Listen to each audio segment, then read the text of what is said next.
Guys, tingnan natin itong safety switch na malaki na wala siyang wala siyang ilaw dito. Yan yung load niya. Dapat pag pinat mo yan, magkakailaw siya. Wala siyang load din. Tingnan natin kung saan ang sira.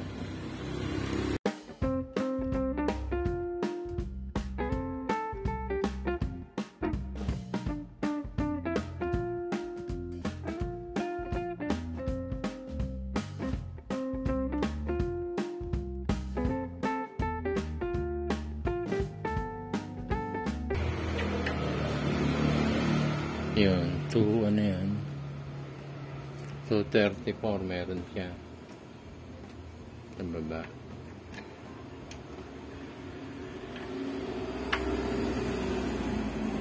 Wala siyang so paano malalaman to kung anong dalawa, kung sino sa dalawa ang may sira. So guys, ganito ang pag-testing niya, no? Mga newbie. Medyo ingat dahil live to. So meron na tayong 220 rito. Ito bakit 220. Yan, 234. So dapat may 230 din tayo dyan.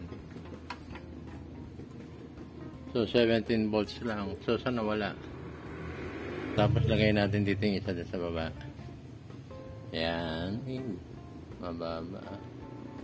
Ayun, yan, 221, 220. Sabihin na itong linya na ito buo sa left side. So lipat naman natin ito sa left side. So meron tayo ditong load na 232. Baba natin sa load.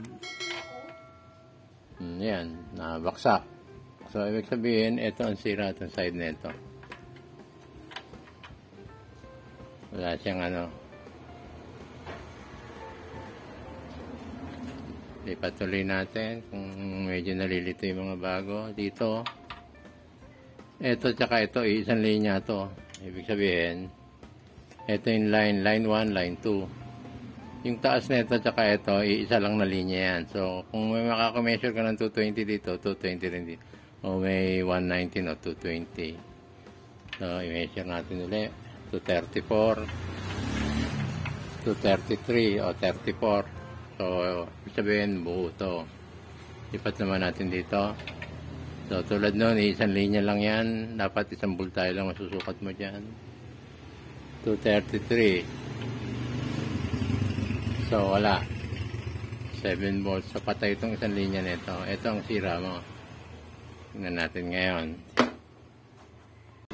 Gawa natin ng paraan to, no? Dahil tatlong, naman to, pan 3 phase to. Single phase lang so meron pa isang bakante. Gamitin natin yung isang bakante, no? Titingnan natin kung gagana.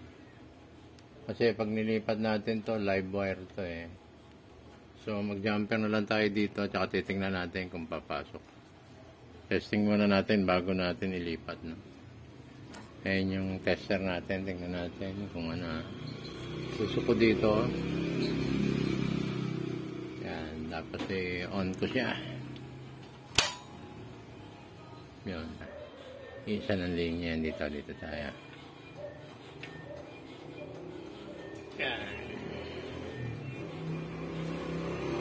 Ayan, 236. So, okay na to. May output buo itong 236. So, itong isang load side nito, ililipat natin dito. So, pag nilagay natin to parehas, meron na siya.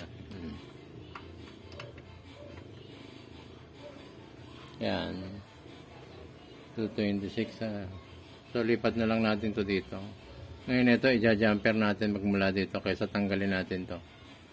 Mayroon magtanggal yan, matigas yan eh, mataba. So, forma muna natin tong ground. Ito, testing muna natin. So, ayan, may ilaw. So, live pa yan. Ito. So, safety siya. Patay siya, wala. So, so for safety naman, meron naman tayong gloves na pang panlaban in case na magkaroon ng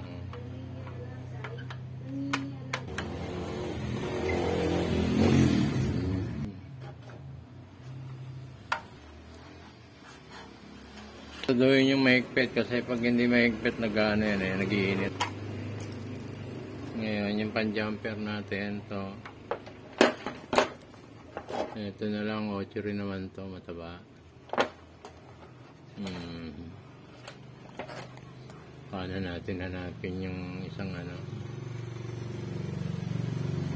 putulin na natin, masyadong mahaba. Muna. So guys, kinabit na natin yung pinaka niya, no. Ito hindi ko na ginalaw, nilipat ko na lang dito kasi patay na to. Dito na lang ako kumuha sa ito buhay ito, yan. So okay na siya, basta't para hindi na magalaw itong nasa taas. Simple lang siya. Okay, tapos ito yan natin itong pag on natin to. Yan na siya. Yan, meron na siyang meron na siyang ilaw. Okay na siya. Nababa na natin. Okay. So guys, thank you for watching. Please subscribe and hit the notification bell.